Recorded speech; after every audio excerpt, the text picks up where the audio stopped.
নির্বাচন চলাকালীন বিজেপির এক গদ্দার বললেন বোমা ফাটাবো। আরে বোমা ফাটিয়ে মমতা ব্যানার্জির ওপর রাগ হয়তো মেরে দেয়। অভিষেককেও তো খুন করতে গেছিলি। আচ্ছা, আমাদের এই মুহূর্তে যে রাজ্য সরকার চলছে, যে দলটি নির্বাচিত হয়ে সরকার পরিচালনায় রয়েছে, তারা কি মানসিক বিকারগ্রস্ত হয়ে পড়লেন? না, আমি ব্যক্তিগত আক্রমণের দিকে যাচ্ছি না, তার কারণ শুধুমাত্র এই সৌজন্যতার জন্য। কলকাতা হাইকোর্টের এই ঐতিহাসিক রায় আসার পরেও যেখানে কার্যত স্পষ্ট হয়ে গিয়েছে যে এই রাজ্যের মন্ত্রিসভা অনুমোদন দিয়েছিল বেআইনিভাবে অতিরিক্ত পদে স্কুলে নিয়োগ করার জন্য, তারপরেও রাজ্যের মাননীয় মুখ্যমন্ত্রী ঠিক আগের মতোই বলার চেষ্টা করছেন যে যদি কোথাও ভুল হয়ে থাকে তাহলে তো বিচারপতিরা বললেই পারতেন, আমরা ঠিক করে নিতে পারতাম। এর জন্য এতগুলো ছেলের চাকরি নিয়ে নিতে হবে? আমরা বাংলায় যখন চাকরি দিই, আপনারা কোর্টকে দিয়ে চাকরিগুলো খেয়ে নেন। তার কারণ ওরা তো আমাদের আন্ডারে নয়, আপনাদের আন্ডারে। আপনারা চাকরিগুলো না খেয়ে নিয়ে যদি বলতেন, আমি রায়দান সম্পর্কে বলছি, বিচারকের নাম আমি বলছি না, আমার প্রয়োজন পড়ে না, সবাই দেখেছেন। যদি বলতেন হ্যাঁ এখানে অসুবিধা আছে, এটা তোমার ভুল হয়েছে, তুমি সংশোধন করো, আমরা করে দিতাম। ভুল তো যে কোনো কেউ করে ফেলতে পারে। আচ্ছা, এইটা কি রাজ্যের মুখ্যমন্ত্রী সচেতনভাবে করার চেষ্টা করছেন? অর্থাৎ রাজ্যের মাননীয় মুখ্যমন্ত্রী মমতা বন্দ্যোপাধ্যায়ের কথায় যে তৃণমূল কংগ্রেস যেভাবে দুর্নীতি করছে ঠিক সেইভাবেই দুর্নীতি চালিয়ে যাবে। যারা টাকার বিনিময়ে যোগ্য চাকরি প্রার্থীদের বঞ্চিত করে অযোগ্যদের নিয়োগপত্র দিচ্ছেন এবং মন্ত্রিসভাও এর অনুমোদন দিচ্ছে, তেমনটা হতে থাকবে। যদি কোনোভাবে বিচারপতিরা ধরতে পারেন যে চুরি হয়েছে কোথাও, তাহলে সেটা জানিয়ে দিলেই হবে মমতা বন্দ্যোপাধ্যায়ের সরকারকে, ঠিক সেই জায়গাটুকু তিনি রেকটিফাই করে নেবেন। বাকি যে সমস্ত জায়গাগুলো রয়েছে আবার সেগুলোতে যেমন চুরি দুর্নীতি চলছে তেমনটাই চলবে। এবং এর মধ্যে আবার একটা শর্তও আছে যে কেন্দ্রীয় তদন্তকারী সংস্থা কিন্তু তদন্ত করবে না। অর্থাৎ রাজ্য পুলিশ যদি এই রাজ্য প্রশাসনের কোনো অনৈতিক কাণ্ড দেখে, সেইগুলো যদি কলকাতা হাইকোর্টের সামনে নিয়ে যাওয়া হয়, তারপরে কলকাতা হাইকোর্ট যদি ভাবেন যে কোনো কিছু দুর্নীতি হয়েছে, সেটা শুধু একবার মমতা বন্দ্যোপাধ্যায়ের সরকারকে জানিয়ে দেবেন, মমতা বন্দ্যোপাধ্যায়ের সরকার শুধু সেই জায়গাটা রেকটিফাই করে দেবেন। বাকি যে সমস্ত চুরি দুর্নীতি চলছে সেগুলো কিন্তু তেমনই চলতে থাকবে। আমার মনে হয় এবারে বোধহয় সংবিধানে এমন একটা বিল নিয়ে আসা দরকার তৃণমূল কংগ্রেসের তরফ থেকে। সুতরাং ধামাকা বাঁচা দো। আর মিডিয়া ঘুরে ঘুরে বলছে ওনার বাড়ি থেকে 500 কোটি টাকা পাওয়া গেল। তুই কি গুনেছিস? তুই কি গুনেছিস? আমার মনে কোশ্চেন যদি আসে, এটা আমার কোশ্চেন, আমার ব্যক্তিগত ওপিনিয়ন। সিনেমায় কি করে? চোরদের কাছ থেকে টাকার বান্ডিল দেখায়, কিন্তু কি করে? ফার্স্ট পেজে একটা নোট, লাস্ট পেজে একটা নোট, আর মধ্যখানটায় কিছু নাই। সেই ফাঁদ করনি তো ভাই। আপনাদেরও হয়তো মনে রয়েছে বিচারপতি অভিজিৎ গঙ্গোপাধ্যায় তার বিচারক আসনের শেষের দিকে এই মন্তব্যই করেছিলেন যে কোনোদিন হয়তো আমরা দেখব তৃণমূল কংগ্রেসকে সুপ্রিম কোর্টে চলে যেতে, যে এই দুর্নীতির বৈধতা চাওয়ার জন্য। তেমনটাই যেন কোথাও কোথাও গিয়ে মনে হয় রাজ্যের মুখ্যমন্ত্রী মমতা বন্দ্যোপাধ্যায়ের কথায়। প্রথমত তো তিনি কেন্দ্রীয় তদন্তকারী সংস্থাগুলোকে ক্রমাগত আক্রমণ করে যাচ্ছেন, কার্যত তাদেরকে দেশবিরোধী তকমা দিয়ে দিচ্ছেন। অর্থাৎ কেন্দ্রীয় তদন্তকারী সংস্থা চুরি দুর্নীতির তদন্ত করতে পারবে না, এটা হলো প্রথম শর্ত। দ্বিতীয় শর্ত হলো তারপরেও যদি বিচারকদের সামনে যদি চলে আসে, শুধু ওইটুকু ধরিয়ে দিলেই হবে, বাকি চুরি দুর্নীতি যেমনটা চলছে তেমনটাই চলবে। জানি না ইন্ডিয়া জোট ক্ষমতায় আসলে এই ধরনের রূপরেখাকে বৈধতা দেওয়া হবে কিনা। আপনাদের দেখাতে চাইবো যে এই রাজ্য সরকার সত্যি সত্যি বোধহয় তেমনটাই বিশ্বাস করে। তা যদি না হয় তাহলে এখনো পর্যন্ত কন্টিনিউয়াসলি যতগুলো রাজ্যে নিয়োগ হচ্ছে প্রত্যেকটি নিয়োগেই দুর্নীতির অভিযোগ আসছে। এবং গতকালও বিচারপতি মান্থার একটি নির্দেশ এসেছে এই রাজ্যের খাদ্য দপ্তরে যে নিয়োগ হতে যাচ্ছিল তার উপর স্থগিতাদেশ দেওয়া হয়েছে। তার কারণ এখানেও প্রশ্নপত্র পরীক্ষার আগেই ফাঁস হয়ে গিয়েছে, আর এর তদন্তভার সিআইডি কে দিয়েছে কলকাতা হাইকোর্ট। অর্থাৎ একদিকে তো অভিযোগ এই রাজ্যে তৃণমূল কংগ্রেস শাসন ক্ষমতায় আসার সাথে সাথেই মোটামুটি 2012-13 সাল থেকে বিভিন্ন রকমের দুর্নীতি করতে শুরু করেছে, এবং যে সমস্ত দুর্নীতিগুলো প্রকাশ্যেও চলে এসেছে তারপরেও যে রাজ্যের শাসক দল কোথাও সচেতন হয়েছে বা এগুলোকে আটকানোর চেষ্টা করেছে এমন লক্ষণ কিন্তু নেই। সেই কারণে শুধু শিক্ষাক্ষেত্রে নয়, যতগুলো নিয়োগ সংক্রান্ত রিক্রুটমেন্ট হয়েছে প্রায় সবগুলোতেই দুর্নীতির অভিযোগ এসেছে।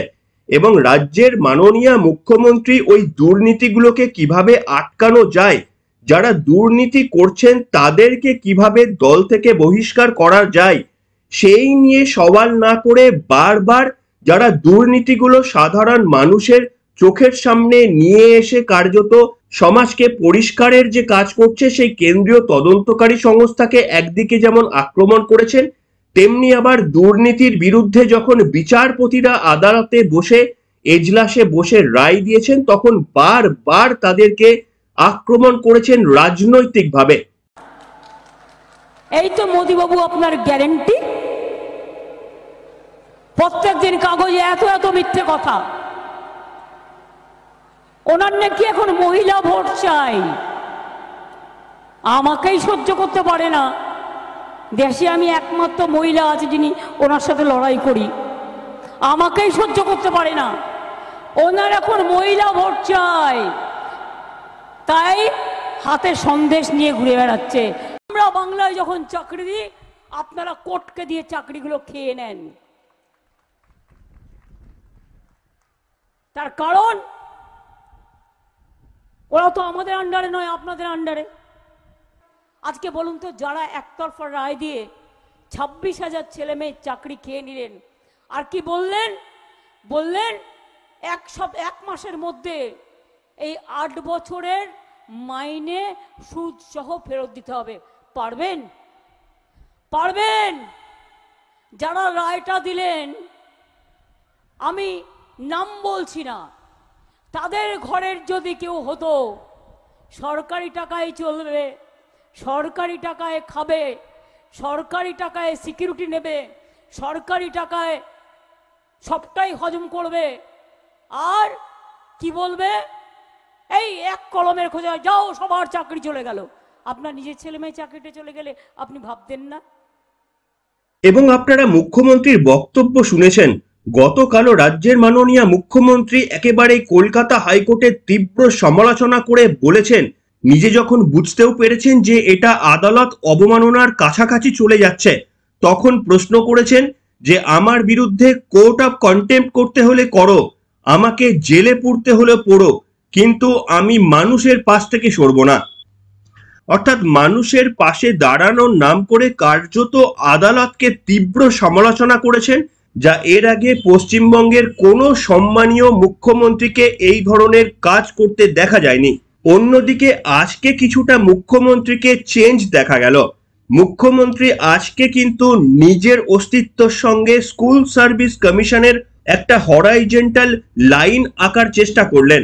অর্থাৎ কার্যত গিয়ে কোথাও বোঝাতে কি চাইলেন যে সমস্ত কার্যকলাপ হয়েছে, অনৈতিক ঘটনা ঘটেছে, তার জন্য শুধুমাত্রই দায়ী এসএসসি বা ওই সমস্ত সার্ভিস কমিশনগুলো, রাজ্য প্রশাসন হিসাবে তার কোনো দায়িত্ব নেই। মুখ্যমন্ত্রী মমতা বন্দ্যোপাধ্যায় গত দিনে কিন্তু এই সুরটাই বেঁধে দিলেন। শুনুন আপনারা। ভুল তো যে কোনো কেউ করে ফেলতে পারে, সবটা কি আমি করি না? এডুকেশন ডিপার্টমেন্ট আলাদা ডিপার্টমেন্ট আছে, এসএসসি আলাদা আছে, প্রাইমারি এড বোর্ড আলাদা আছে, মাধ্যমিক বোর্ড আলাদা আছে, কলেজ কমিশন আলাদা আছে। এগুলো তারা দেখেন। যদি আপনারা বলতেন সেটাও না হয় আমরা চেষ্টা করে দেখতাম। একদিকে তিনি বলছেন যে আমাকে জেলে পুরলে পড়ো, অন্যদিকে খুব স্বাভাবিকভাবেই তিনি একটি দূরত্ব তৈরি করার চেষ্টা করছেন স্কুল সার্ভিস কমিশনের সঙ্গে। হয়তো বোঝানোর চেষ্টা করছেন যা ভুল হয়েছে তা সবকিছুই কমিশনের। কিন্তু ওই যে বারবার বিরোধী দলনেতা শুভেন্দু অধিকারী 2022 সালের 5ই মের কথা উল্লেখ করে আসছেন, যেদিন এই রাজ্যের মন্ত্রিসভা অতিরিক্ত পদে নিয়োগের যে সিদ্ধান্ত নিয়েছিল বেআইনিভাবে, সেইটা থেকে রাজ্যের মাননীয় মুখ্যমন্ত্রী মন্ত্রিসভার প্রধান হিসেবে কি করে দূরত্ব বজায় রাখবেন, কি করে বলতে পারবেন এই মন্ত্রিসভার সিদ্ধান্ততে তার কোনো সাই ছিল না? সেই কারণেই কি বারবার বিরোধী দলনেতা 5ই মের কথা উল্লেখ করে গোটা মন্ত্রিসভা এমনকি মুখ্যমন্ত্রী মমতা বন্দ্যোপাধ্যায়কেও হেফাজতে নিয়ে জিজ্ঞাসাবাদের প্রশ্ন তুলছেন বারবার করে? সবচেয়ে ভালো রায় দিয়েছে কি সুপার নিউমেরিক পোস্ট, আপনাদের বাংলা করলে বুঝায় বাড়তি পোস্ট ক্রিয়েশন যারা করেছে তাদেরকে সিবিআই কাস্টডিতে নিতে বলেছে। বাড়তি পোস্ট চোরেদেরকে রেগুলারাইজ করার জন্য কে করেছে? মমতা ব্যানার্জি করেছে। কবে করেছে? 5ই মে 2022 ক্যাবিনেট মিটিং এ করেছে। আমি এই সভা থেকে 5ই মে 2022 ক্যাবিনেটে যারা উপস্থিত ছিল তাদেরকে অবিলম্বে সিবিআই কাস্টডিতে নেওয়ার দাবি করি। একদিকে যেমন দূরত্ব বাড়ানোর একটি কৌশল নিতে সম্ভবত দেখা গেল রাজ্যের মুখ্যমন্ত্রী মমতা বন্দ্যোপাধ্যায়কে, অন্যদিকে আবার শুভেন্দু অধিকারীর বলা ওই বক্তব্য বোমা বিস্ফোরণকে কার্যত ফিজিক্যালি অ্যাটাক হিসাবেও দেখতে চাইলেন তিনি কোথাও গিয়ে আবার সাধারণ মানুষকে বোঝানোর চেষ্টা করলেন যে ওদের চাকরি না খেয়ে যদি বোমা ফাটাতে হয় আমাদের মেরে ফেলতে পারতিস। এমনিতেই তো অভিষেককে মারার ওরা পরিকল্পনা করেছিল, কি করেছিল। কি বললেন মুখ্যমন্ত্রী মমতা বন্দ্যোপাধ্যায়? কার্যত শুভেন্দু অধিকারীর বলার রাজনৈতিক বোমা বিস্ফোরণকে যে ফিজিক্যাল আক্রমণে ঘুরিয়ে দেওয়ার একটি প্রচেষ্টা তিনি করলেন। সফল হবেন কি মুখ্যমন্ত্রী এই পথে? নির্বাচন চলাকালীন বিজেপির এক গদ্দার বললেন বোমা ফাটাবো। আরে বোমা ফাটিয়ে মমতা ব্যানার্জির ওপর রাগ হয়তো মেরে দেয়। অভিষেককেও তো খুন করতে গেছিলি, ধরে ফেলেছিলাম আমরা। কিভাবে করেছিলি? তার বাড়ি পর্যন্ত রেকি করেছে, ফেস টাইমে ফোন করেছে, আপকা সাথ বাত করনে চাতি হু বলে সময় দিলেই গুলি করে দিয়ে পালিয়ে যেত। এরা চায় যারা ওদের বিরুদ্ধে কথা বলে তাদের মেরে দাও, তাদের জেলে ভরে দাও, তাদের পৃথিবী থেকে সরিয়ে দাও। বলুন তো সত্যিই যদি তোমাদের মনে হতো যে তোমরা জিতবে মানুষের ভোটে, তাহলে এত ভয় দেখানোর কি দরকার ছিল? ভোটের দিন লক্ষ্য রাখবেন প্রতিবার। দেখুন, মুখ্যমন্ত্রী কিন্তু সর্বৈবভাবে চেষ্টা করছেন কিভাবে দলকে বা নিজেকে বাঁচানো যায়, এবং এটা খুব স্বাভাবিক ব্যাপার। কিন্তু যেটা মুখ্যমন্ত্রী বা তাদের মন্ত্রিসভা বা তৃণমূল কংগ্রেস এখনো যেটা করছে না, সেটা হচ্ছে সম্ভবত সত্যের পথে চলা। কেন এই কথা বলছি? সর্বশেষ যে অংশটি বলে আজকের পর্ব শেষ করব সেটা হচ্ছে, দেখুন, পার্থদের মামলায় শেষবারের মতো মুখ্য সচিবের মতামত তলব করলো কলকাতা হাইকোর্ট। না জানালে জারি হবে অবমাননার রুল। আপনাদের ছোট করে বলি কি হয়েছে। এই যে নিয়োগ দুর্নীতি মামলায় পার্থ চট্টোপাধ্যায়, সুবীরেশ ভট্টাচার্যদের গ্রেপ্তার করা হয়েছে, তাদের বিরুদ্ধে বিচার প্রক্রিয়া শুরু করার জন্য রাজ্যের মুখ্য সচিবের একটা পরামর্শ বা অনুমোদনের প্রয়োজন। সেই অনুমোদন রাজ্যের মুখ্য সচিব দিতেও পারেন কিংবা নাও দিতে পারেন। 1 মাস ধরে সিবিআই সেই অনুমোদন পাওয়ার চেষ্টা করছে এই রাজ্যের মুখ্য সচিবের কাছ থেকে। এমনকি কলকাতা হাইকোর্টের বিচারপতিও বারবার মুখ্য সচিবকে তার মতামত জানানোর চেষ্টা করেছেন। সময়সীমা কার্যত বেঁধে দেওয়ার পর 4 বার চেষ্টার পরেও রাজ্যের মুখ্য সচিব বিভিন্ন রকম অজুহাত দেখিয়ে একেবারেই এড়িয়ে যাচ্ছেন, যাতে পার্থ চট্টোপাধ্যায়ের মতো ধৃত অভিযুক্তদের বিরুদ্ধে তদন্ত প্রক্রিয়া শুরু করা না যেতে পারে। এবং সেই কারণেই গতদিনে কলকাতা হাইকোর্ট রাজ্যের মুখ্য সচিব বিপি গোপালিকাকে আগামী মাসের 2 তারিখ পর্যন্ত শেষবারের মতো সময়সীমা বেঁধে দিলেন। বললেন, এর মধ্যে যদি আপনি আপনার মতামত না জানান তাহলে আপনার বিরুদ্ধে কন্টেম্প্ট অফ কোর্ট এইটি জারি করা হবে। তার মানে বুঝতে পারছেন, এখনো পর্যন্ত কোথাও গিয়ে সদিচ্ছা নেই আমাদের রাজ্য প্রশাসনের যে ভুলগুলো হয়েছে সেগুলোকে শুধরে নেওয়ার। বরঞ্চ তারা এখনো পর্যন্ত চেষ্টা করছেন যেভাবে তারা দুর্নীতিগ্রস্তভাবে সরকার পরিচালনা করেছেন আর কোন কোন উপায় রয়েছে সেগুলোর সবকিছু সম্ভবত খুঁজে দেখার চেষ্টা করা হচ্ছে, যাতে একই প্রক্রিয়ায় এই রাজ্য সরকারকে চালানো যেতে পারে। মুখ্যমন্ত্রী মমতা বন্দ্যোপাধ্যায়ের বোধহয় বোঝা উচিত যে ভারতবর্ষ স্বাধীন গণতন্ত্রের দেশ, এখানে একটা বিচার পরিকাঠামো রয়েছে। এখনো পর্যন্ত ভারতবর্ষ আফগানিস্তান বা কাবুল কান্দাহার হয়ে যায়নি, ইরাক ইরানও হয়ে যায়নি। তাই সেই কারণে এখানে কলকাতা হাইকোর্ট সুপ্রিম কোর্টের ওপরে গিয়ে বা সংবিধানের ওপরে গিয়ে নতুন কিছু করাটা যে অসম্ভব, কেন রাজ্যের মুখ্যমন্ত্রী বুঝতে চেষ্টা করছেন না? এবং এর ফল মারাত্মক হবে জেনেও কেন শুধুমাত্রই সময় নষ্ট করছেন, জানি না এই রাজ্য সরকারের উদ্দেশ্য। নিশ্চিতভাবে কিছু সময় তারা পাচ্ছেন, বিচার ব্যবস্থাকে আক্রমণ করছেন, হয়তো বিচার ব্যবস্থা ওভারলুক করছে, কিন্তু এইভাবে আক্রমণ করে কি বিচার ব্যবস্থাকে এড়িয়ে আপনি জয়লাভ করতে পারবেন? আপনার সরকার কি জয়লাভ করতে পারবেন? দুর্নীতিগ্রস্তদের চাকরির মান্যতা আপনারা দাবি করছেন, এটা কি কোনো সভ্য দেশ দিতে পারবে? কাজেই আপনাদের পরাজয় তো আপনারা নিজেই লিখছেন, এবং এই পরাজয়ের আইনগত শাস্তিও ভয়ানক জেনেও কেন এই রাস্তা দিয়ে হেঁটে চলেছেন, শুধুমাত্র এর উত্তর বোধহয় পশ্চিমবঙ্গের মানুষ এখনো পায়নি। কি আপনাদের কাছে রয়েছে যে কেন সংবিধান গণতন্ত্রের উল্টো পথে হেঁটে এই রাজ্য প্রশাসন সরকারকে পরিচালনা করে একদিকে নিজেদের যেমন বিপদ ডেকে আনছেন, তেমনি গোটা পশ্চিমবঙ্গবাসীর জন্য একটা অন্ধকারের ভবিষ্যৎ লেখার চেষ্টা করছেন? আমার আপনাদের মধ্যে অনেকে সামিল রয়েছে এই সরকারকে এনড্রস করার জন্য।